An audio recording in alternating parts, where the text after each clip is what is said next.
Hi friends, welcome back to my channel. నేను మీ వీణాగరి. ఈరోజు vlog ఏంటంటే బ్రెడ్ ముక్కలు చూసారు కదా. ఈరోజు వ్లాగ్ ఏంటంటే double ka meetha. Let's get into the video. ముందుగా తెచ్చి పెట్టుకున్న బ్రెడ్ని ఎండలో ఎండబెట్టేసుకోవాలి. ఒక 2 to 3 అవర్స్ ఎండబెట్టుకోవాలి. ఎండబెట్టుకున్న బ్రెడ్ని ఈ విధంగా ముక్కలుగా కట్ చేసుకొని పెట్టుకోవాలి. ఎందుకంటే ఆయిల్ కానీ నెయ్యి కానీ తక్కువ పీల్చుకుంటుంది.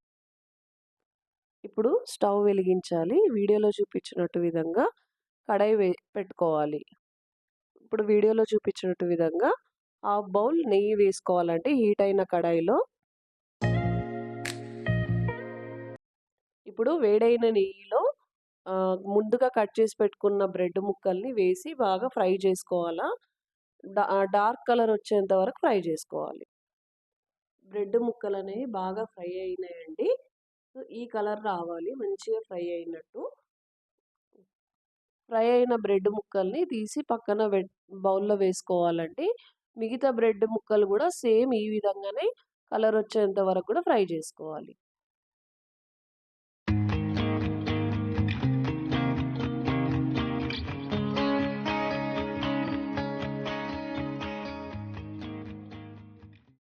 ఇప్పుడు ఎక్స్ట్రా టేస్ట్ కోసము ఇలాచీల్ని దంచి పెట్టుకోవాలి. బాగా ఫైన్గా పౌడర్ చేసుకోవాలి.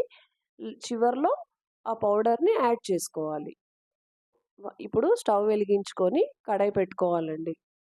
ఇప్పుడు చక్కెర పాకం కోసము ఒక చిన్న బౌల్ అంతా నేను చక్కెర యాడ్ చేసుకున్నానండి.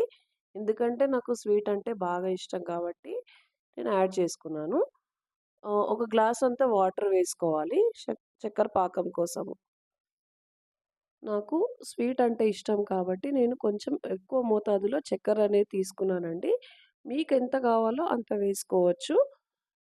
ఇప్పుడు చక్కెర బాగా కరిగిపోయిందండి. తీపి సరిపోయిందా లేదా అనేది మనము చేతిలో కొంచెం పాకం అనేది వేసుకొని చూసుకోవాలండి.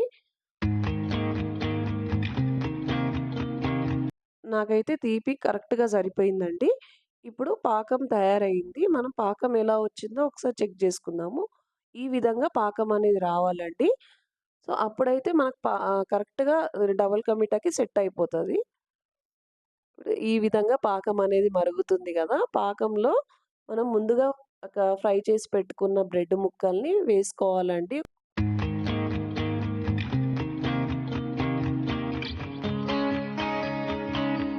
ఇప్పుడు మరింత టేస్ట్ కోసము చిక్కటి పాలు వేసి కలుపుకోవాలండి. ముందుగా దంచిపెట్టుకున్న ఇలాచీ పౌడర్‌ని వేసి కలుపుకోవాలి. ఇప్పుడు చిన్న కడాయిలో 2 టేబుల్ స్పూన్స్ నెయ్యి వేసుకున్నాను. దాంట్లో కాజు ఇంకా కిస్మిస్ యాడ్ చేసుకొని దోరగా వేయించుకున్నాను.